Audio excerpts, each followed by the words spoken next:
Hello students, कैसे हैं आप सब। आई होप आप सब बहुत अच्छे से होंगे और अपनी पढ़ाई अच्छे से कर रहे होंगे। तो जैसे कि आपके एग्जाम्स आने वाले हैं या आपके यूटीज आने वाले हैं या जो भी आपके एग्जाम जिस भी एग्जाम की तैयारी कर रहे हैं वो सब आपके आने वाले होंगे। तो welcome to my channel Puja special व्याकरण क्लासेस। आज मैं आपको एग्जाम्स में अच्छे नंबर कैसे लाएं, है ना, अच्छे नंबर कैसे लाएं, मतलब एग्जाम में किस तरह हम प्रिपरेशन करें, किस तरह तैयारी करें हम कि हमें ज्यादा से ज्यादा अच्छे से अच्छे नंबर मिले। तो मैं इसके बारे में आज आपको कुछ टिप्स देना चाहती हूँ।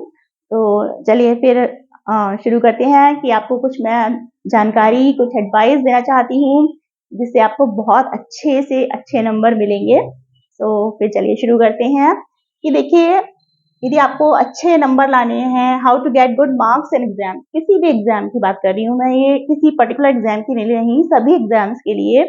तो पहली बात है कि टाइम मैनेजमेंट। सबसे पहली बात है आपकी टाइम मैनेजमेंट। देखिए, आपको एग्जाम से 1 महीना पहले या जितने दिन भी पहले आपको डेट शीट मिल जाती है। डेट शीट में आपके एग्जाम्स के बारे में आपको पता होता है कि कब कौन सा एग्जाम होना है, तो उसके हिसाब से आप टाइम को मैनेज करिए। अब आप ये देखिए आपकी किस सब्जेक्ट में कितनी तैयारी है और किसमें कम तैयारी है, किसमें ज्यादा तैयारी है, किसमें आपको ज्यादा समय लगेगा, किसमें कम समय लगेगा। उस हिसाब से आप टाइम को मैनेज कीजिए। उस सब्जेक्ट पे जिसमें कम तैयारी है उस पर आपको ज्यादा टाइम देना पड़ेगा। तो उसके हिसाब से आप दिन भर में आप एक टाइम को मैनेज कीजिए कि किस सब्जेक्ट पे मुझे कितना टाइम देना है, दिन भर में कितना टाइम स्टडी पे देना है और किस सब्जेक्ट पे कितना ज्यादा टाइम देना है। तो फर्स्ट बात तो ये बहुत इंपॉर्टेंट है, ठीक है। सेकेंड है आप फुल कंसंट्रेशन, जो भी आप पढ़ाई करें फुल कंसंट्रेशन के साथ करें, यानी पूरे ध्यान के साथ पढ़ाई करें। ये नहीं आप किसी को दिखाने के लिए पढ़ाई नहीं कर रहे हैं, पढ़ाई आप अपने लिए कर रहे हैं। तो ये नहीं कि आप बुक खोल के बैठे हुए हैं और ध्यान आपका कहीं और है। तो जितना भी टाइम चाहे आप मतलब दिन भर में चाहे 2 आवर्स पढ़ें, है ना, लेकिन यदि आप ध्यान से पढ़ेंगे तो वो 2 आवर्स बहुत हो जाएंगे आपका। बहुत अच्छी तरह से आप 2 आवर्स में बहुत अच्छी स्टडी करेंगे, या 1 आवर में आप बहुत ज्यादा लगता है यदि आप अच्छे से मन लगा के पढ़ते हैं। तो ध्यान आपका इधर उधर ना भटके और अच्छी तरह से फुल कंसंट्रेशन के साथ आप पढ़ाई करिए, ठीक है। थर्ड बात है कि understand the topics and clear your all doubts. Understand the topics, जो भी आपके टॉपिक्स हैं, जिस भी सब्जेक्ट के टॉपिक्स हैं उनको पहले से समझ के रखिए। नहीं आया है तो किसी से आप पूछिए या किसी भी की हेल्प से अपने टॉपिक्स को क्लियर कीजिए। और यदि कोई भी डाउट आ रहा है तो उसको पहले से ही क्लियर कीजिए, बिल्कुल एग्जाम टाइम पर नहीं तो फिर आपको दिक्कत होगी, ठीक है। फोर्थ बात है कि less use of mobile phones, laptop and fake friends also. ये तो हर घर की प्रॉब्लम है, सभी बच्चों की परेशानी है, चाहे बड़े हों चाहे बच्चे हों, मोबाइल फोन्स का बहुत ज्यादा यूज ना करें, ठीक है। लैपटॉप है या फेक फ्रेंड्स, फ्रेंड्स जो सिर्फ आपको दिखावा करते हैं कि हमने इतना पढ़ लिया, हमने इतना पढ़ लिया, ये सब क्या है, डिस्ट्रैक्शन की चीजें हैं। इनसे आपका भटकाव होता है, आप सही से नहीं पढ़ पाते हैं और आप दूसरों की बातों में आ जाते हैं। और देखिए, मोबाइल फोन्स का यूज आप लास्ट टाइम पे ना करें। पहले यदि आपको कुछ मतलब आप कहेंगे कि आप मैम पढ़ाई भी हम फोन से ही करते हैं या बहुत सारी चीजें आपके फोन से ही होती हैं, तो लैपटॉप से होती हैं, तो लेकिन इसका जो है आप पहले से ही पढ़ के रखिए, पहले से ही तैयारी करके रखिए, लास्ट टाइम पे नहीं करिएगा। और इससे क्योंकि आपने फोन से लिया और आपने कुछ जरूरी चीज देखने के लिए लेते हैं, लेकिन आपका ध्यान फिर क्या होता है, किसी और चीज में लग जाते हैं। बहुत सारा डिस्ट्रैक्शन आपका फोन की वजह से हो जाता है। तो इसलिए कम यूज कीजिए। मैं ये नहीं कह रही हूँ बिल्कुल मत करिए, ये कम यूज करिए, जितना कम से कम हो सके कम यूज कीजिए, ठीक है। फिर फिफ्थ बात है कि बी पॉजिटिव। ओवर थिंकिंग से बचें, हमेशा पॉजिटिव रहिए, है ना, नेगेटिव मत रहिए और ओवर थिंकिंग मत कीजिए। ये सब नहीं कि आगे क्या होगा, हम नहीं पढ़ पाए तो क्या होगा, इतना सारा कोर्स है कैसे होगा, ओवर थिंकिंग मत कीजिए, है ना। पॉजिटिव रहिए, सब हो जाएगा, आराम से हो जाएगा, अच्छे से हो जाएगा। बस आप रेगुलर आप पढ़ते रहिए, आपका काम है पढ़ना। बाकी बाकी सब छोड़ दीजिए, है ना, भगवान पर छोड़ दीजिए कि जो होगा, हम बस अपना काम करना है, हमें अच्छे से अच्छा काम करना है, बाकी जो होगा अच्छा ही होगा, ठीक है। तो बी पॉजिटिव, पॉजिटिव रहना है। सिक्स चीज है सेट योर गोल, यानी कि डेली स्टडी रूटीन। गोल का मतलब यहाँ पर मैंने ये लिखा है कि आपको डेली स्टडी का रूटीन बना लीजिए। देखिए, इससे बहुत हेल्प मिलती है। आप एक डायरी में या एक कोई कॉपी का ही पेपर ले लीजिए, उस पर आप डेली का रूटीन बनाइए कि हमें डेली किस सब्जेक्ट का क्या क्या पढ़ना है, मतलब किस टॉपिक के बारे में कितना पढ़ना है, डेली हमें कितना पढ़ना है, इतने आवर्स में हमें किस किस सब्जेक्ट में क्या क्या पढ़ना है, क्या क्या रह गया है, हमें क्या क्या पढ़ना है। ठीक है, उसको आप नंबर वाइज लिखते जाइए और देखिए इससे बहुत हेल्प मिलेगी। एक ये साइकोलॉजिकल चीज है, मैं आपको एक अपने खुद का एक्सपीरियंस है, ये साइकोलॉजिकली इससे बहुत हेल्प मिलती है। जब आपने आपको लिख लिया, अपनी बात को लिख लिया मन में कि हमें आज ये पढ़ना है, उसको आप एक उस पर भी नोट कर लीजिए, है ना, कॉपी पे नोट कर लीजिए कि आज हमें ये पढ़ना है, ये तैयारी करनी है, हमें ये सब लिखना है। उसके बाद आप क्या करिए, फिर चेक योर डेली रूटीन, फिर उसको चेक करिए रात में जब आप पूरा दिन आपका बीत जाए कि हमने कितना पढ़ा, पूरे दिन भर में हमने कितना पढ़ लिया, कितना हमारी तैयारी हो गई और क्या क्या रह गया।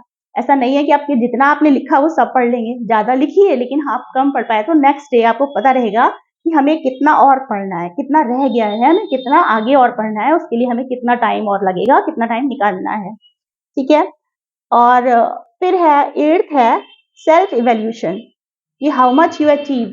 वही सेल्फ चेकिंग, सेल्फ इवोल्यूशन, मतलब अपने आप की खुद आपको चेक करना है, खुद जांच करनी है कि हमने कितना प्राप्त किया, हमने कितने घंटे पढ़ के हमें कितना तैयारी हमारी हो गई, कितना रह गया, कितनी तैयारी नहीं हुई। तो ये सब तो है आपकी प्रिपरेशन से संबंधित बातें कि आप कैसे प्रिपेयर करें, है ना। क्या ये सब आप करेंगे तो एग्जाम में नेचुरल आपके अच्छे मार्क्स आएंगे, आप अच्छी तरह से पढ़ पाएंगे। और sleeping and take rest, this is also very important. Sleeping, देखिए आप और चीजों में टाइम वेस्ट ना करके आप स्लीपिंग सो जाइए, सोने से क्या होगा, माइंड को रेस्ट मिलता है ना। टेक रेस्ट, रेस्ट बहुत जरूरी है। आप यदि बहुत थके हुए हैं, जब तक आप रेस्ट नहीं लेंगे, जब तक आप स्लीपिंग, एग्जाम्स में भी स्लीपिंग बहुत जरूरी है ना। एग्जाम्स के टाइम में भी आप सोना बहुत जरूरी है ताकि माइंड को रिफ्रेशमेंट मिले और फिर से आप पढ़ाई कर सकें। तो sleeping is also very important, और रेस्ट। ठीक है, अब एग्जाम में जब आप जाएं, ठीक है, तो do all questions in exam. सबसे जरूरी बात ये है एग्जाम में अच्छे नंबर आने के लिए कि आप लोग कई बार ये करते हैं कि एग्जाम्स में जाते हैं और कई सारे क्वेश्चन जो होते हैं, यदि आपको ढंग से नहीं आ रहे होते हैं, आप छोड़ देते हैं या नहीं करते हैं। तो ये कभी मत करिएगा। ये मैं हमेशा सबको यही बात बताती हूँ कि जितने भी एग्जाम्स में क्वेश्चंस हैं आपको अटेम्प्ट करने हैं। ये केवल 1 नंबर का क्वेश्चन है तो बात अलग है, क्योंकि उसमें बिल्कुल टू द पॉइंट आंसर लिखना पड़ेगा, नहीं तो नहीं मिलेंगे मार्क्स।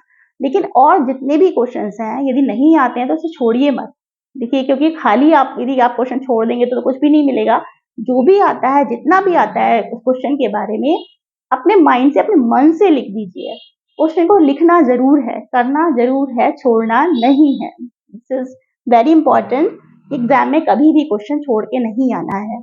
और गुड हैंडराइटिंग, थोड़ी हैंडराइटिंग अपनी अच्छी कर लीजिए, है ना। जब भी आपको समय मिले तो आप थोड़ी सी राइटिंग इंप्रूव करने की कोशिश कीजिए, ताकि गुड हैंडराइटिंग होगी तो इंप्रेशन भी अच्छा बढ़ता है, मार्क्स भी अच्छे मिलते ही हैं।